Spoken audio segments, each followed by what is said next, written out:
Dear students, चूंकि कुछ लोगों को कंफ्यूजन हो रही है ये बताने में कि आंसर रीजनेबल है या नहीं एस्टिमेशन में, so I thought I should revisit all these questions once with you.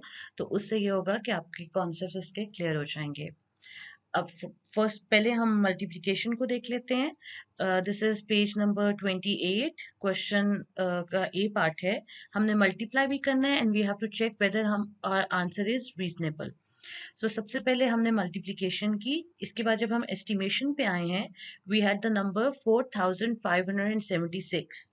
यहाँ पे इस नोटबुक में ये राउंड ऑफ हुआ है टू द नियरेस्ट 100। अगर मैं नियरेस्ट 100 पे नहीं करती, मैं नियरेस्ट 10 पे करना चाहूँ तो I can round it off to nearest 10 as well. 4576 को नियरेस्ट 10 पे राउंड ऑफ करने का मतलब है कि 10 वाली प्लेस वाला डिजिट जो है वो प्लेस वाली वैल्यू जो है वो अंडरलाइन होगी और नेक्स्ट सर्कल होगी।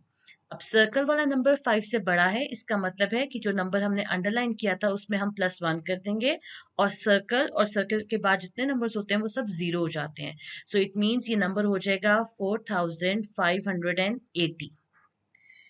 अगर मैं इसको 100 के रिस्पेक्ट से राउंड ऑफ करना चाहूँ सेम नंबर को, तो 100 प्लेस वाले डिजिट को हम अंडरलाइन करेंगे और 7 को सर्कल करेंगे, नेक्स्ट नंबर को सर्कल करेंगे। सर्कल वाला नंबर 5 से बड़ा है तो 5 में हम +1 कर देंगे। It means the rounded off figure would be 4600। Similarly इसी नंबर को, सेम नंबर को हम राउंड ऑफ कर सकते हैं टू द नियरेस्ट 1000।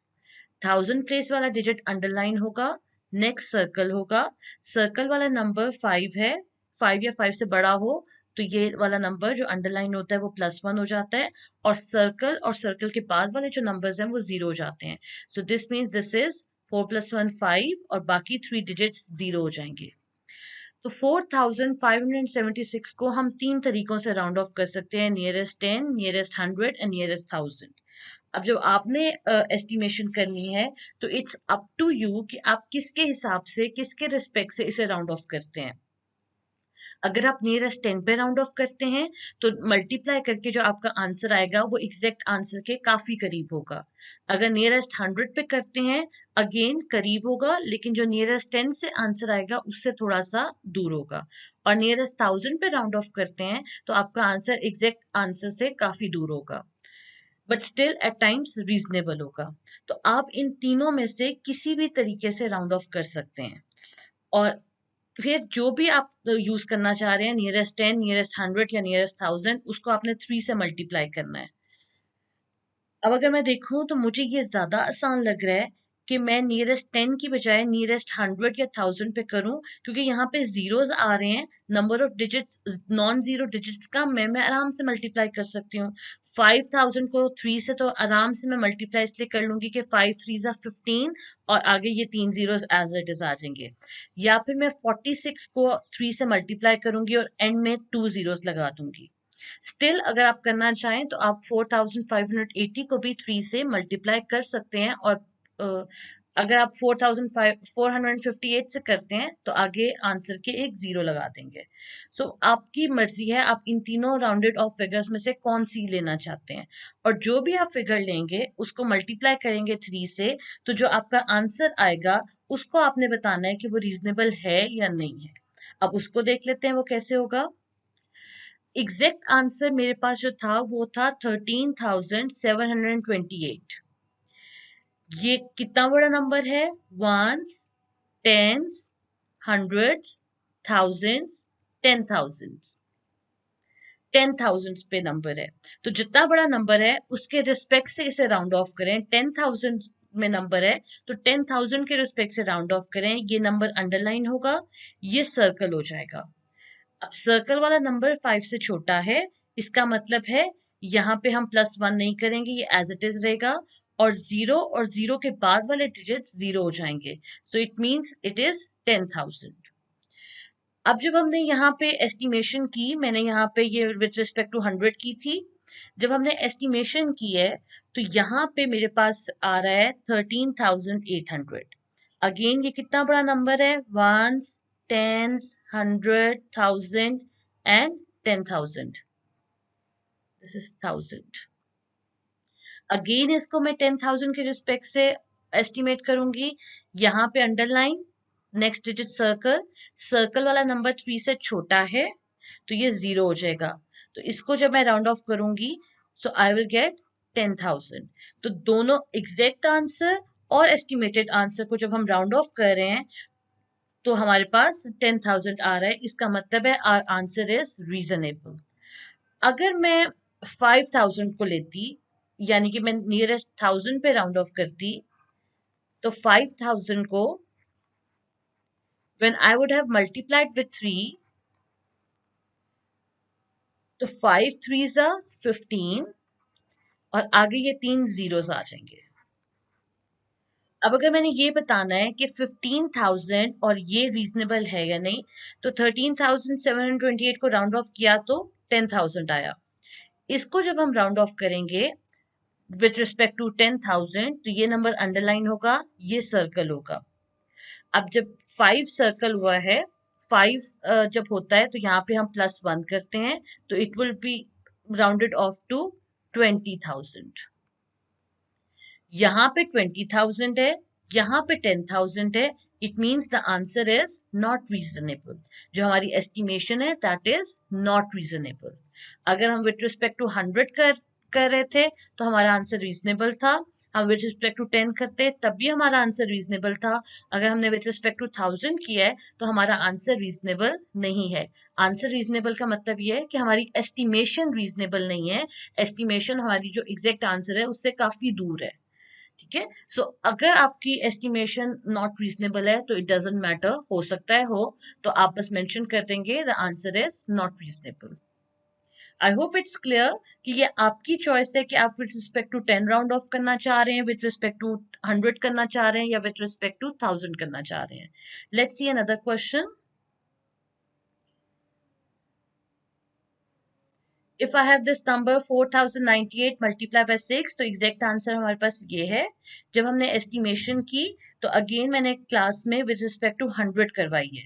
100 की प्लेस वाला डिजिट अंडरलाइन हुआ और नेक्स्ट वाला सर्कल हो गया।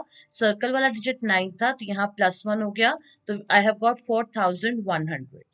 अब जब 4,100 को 6 से मल्टीप्लाई करेंगे तो आई विल गेट 24,600। अब देखें कि जो एग्जैक्ट आंसर है ये कितना बड़ा है, ones, tense,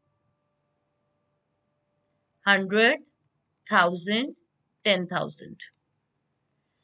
so with respect to 10,000 अगर हम इसे राउंड ऑफ करें तो ये अंडरलाइन होगा, ये नंबर सर्कल होगा। सर्कल वाला नंबर 5 से छोटा है, इसका मतलब है सर्कल वाला नंबर 0 हो जाएगा और बाकी नंबर्स भी 0 हो जाएंगे।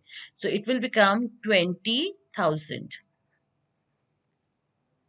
सिमिलरली अगर हम राउंडेड ऑफ आंसर को देखें, एस्टिमेटेड आंसर को देखें, तो इट वाज 24,600 और इसको अगर हम राउंड ऑफ करें, अगेन जितना बड़ा ये नंबर है उसके हिसाब से,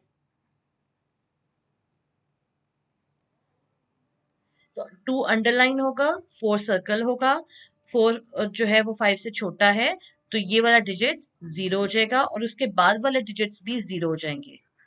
सो हम देख रहे हैं कि एग्जैक्ट आंसर को राउंड ऑफ करने से भी 20,000 आ रहा है, एस्टिमेटेड आंसर को राउंड ऑफ करने से भी 20,000 आ रहा है। It means the answer is reasonable. मैंने कॉपी में जब आपको ये क्वेश्चंस कराए हैं तो मैंने ये 1000s वाले जो नंबर्स थे, जैसे वंस, टेंस, 100, थाउजेंड्स, उनको with respect to 100 round off कराया है, तो उससे हमारे पास आंसर रीजनेबल आ जाते होते हैं। लेकिन अगर आप 1,000 के रिस्पेक्ट से कर रहे हैं और आपका आंसर रीजनेबल नहीं आ रहा तो इट्स ओके, इसकी वजह से आपके मार्क्स डिडक्ट नहीं होंगे। I hope multiplication is clear और अब इसमें कोई कंफ्यूजन नहीं है।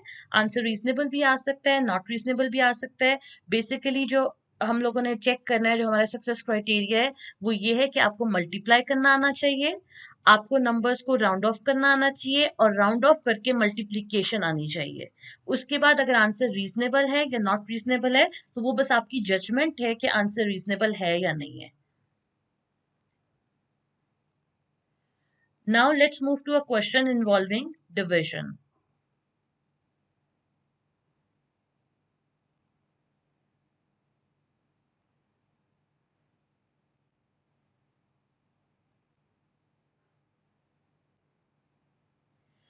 डिविजन के क्वेश्चंस के लिए मैंने ये नोट भी लिखवाया था, to divide, write table of divisor in the rough work, to estimate, choose the number from the list that is closer to the dividend.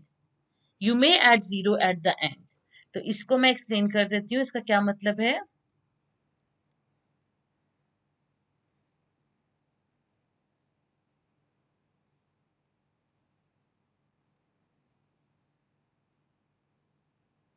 Okay, let's do this question. इसमें we have 354 divided by 6. So 354 has to be divided by 6. So 354 is the dividend and 6 is the divisor. So division के लिए what I have told the students is कि आप 6 के table लिख लें। 6 zeros are 0, 6 ones are 6, 12 and so on 60 तक table लिख लें। डिविजन करने के बाद जब आप एस्टिमेशन करने लगे हैं तो आपके पास डिविडेंड है 354। 354 के फर्स्ट टू डिजिट्स को लें 35 और देखें कि 35 के नियरेस्ट कौन सा नंबर है 6 के मल्टीपल्स में, यानी 6 के टेबल में, तो दैट इज 36। तो जब आपने राउंड ऑफ करना है तो 35 को राउंड ऑफ करें टू 36, 35 को राउंड ऑफ करेंगे 36 की जगह, और ये जो लास्ट डिजिट है इसकी जगह यू विल ऐड अ 0। सो 354 जब राउंड ऑफ होगा तो यू विल गेट 360। ये हम डिवीजन में इसलिए इस तरह से राउंड ऑफ कर रहे हैं क्योंकि हमें दोबारा से इस नंबर को डिवाइड करना है, और जब हमने डिवाइड करना है तो हमारे लिए बहुत आसानी हो जाएगी कि यहाँ पे जो डिविडेंड है वो ऐसा हो जो कि डिवाइजर से आराम से डिवाइड हो जाए। अब 360 को जब आपने 6 से डिवाइड करना है तो आप यहाँ पे देख लें कि 36 कितने टाइम्स 6 कितने टाइम्स 36 होता है, 1 2 3 4 5 6।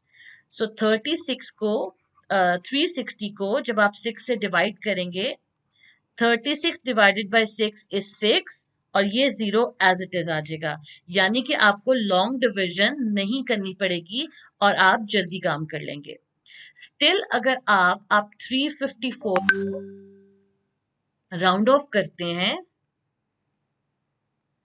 Using the rules of rounding off, अगर आप 10 के रिस्पेक्ट से राउंड ऑफ कर रहे हैं तो 4 जो है 5 से छोटा है, तो इसका मतलब है इट विल बी 350। अगर आप with respect to 100 round off कर रहे हैं तो it means it will be 400। अगर आप 350 या 400 को 6 से डिवाइड करते हैं तब भी आपके पास जो आंसर आएगा वो एक्सेप्टेबल होगा और उसके अकॉर्डिंगली आपने बताना है कि वो रीजनेबल है या नहीं। ये वाली अप्रोच सिर्फ आपको हेल्प करती है कि आप मेंटली ये काम कर सकते हैं, आपको लॉन्ग डिविजन फिर नहीं करनी पड़ती। सो आप ये अप्रोच भी यूज कर सकते हैं और ये अप्रोच भी यूज करते हैं, और personally I would recommend this approach क्योंकि इससे आपको डिविजन नहीं करनी पड़ती। आपका पेपर वैसे ही लेंथी होता है मैथ्स का, तो ऐसा नहीं होता कि आपका काम रह जाए। So we have followed this approach in the classes. I hope आपकी confusions अब दूर हो चुकी होंगी, and I wish you all best of luck for your checkpoint 1.